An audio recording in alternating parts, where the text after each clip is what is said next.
Hi love. So today I'm going to be giving well detailed tutorial on how to do this apple custard as requested. So for this recipe, I will be using shaker's custard. You can use any custard of choice depending on the one you have available with you. I used 2 spoons of shaker's custard, which ended up being too much for me. So you can go with 1 spoon. It's going to be okay because you still have to add other ingredients inside it.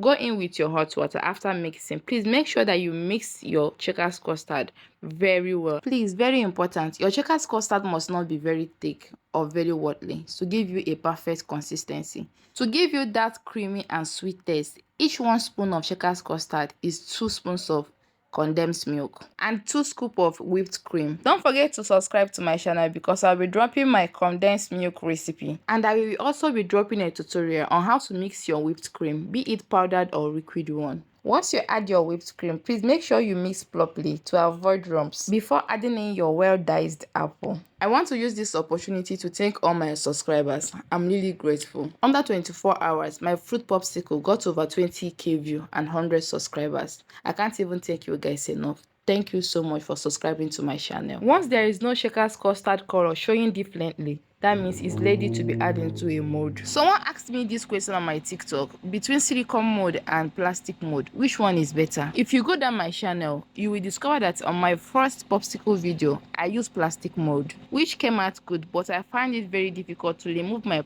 popsicle from the plastic.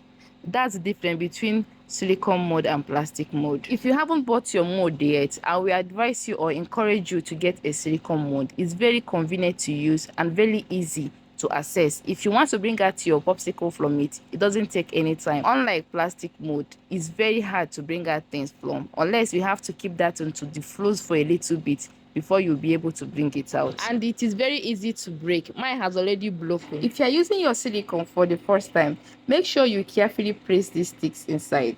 It's very important. Freeze for about 6 hours and you will have your popsicle ready. If you are giving this to kids, just know that you are going to be making this every single week. Please remember to subscribe, drop a comment and a heart.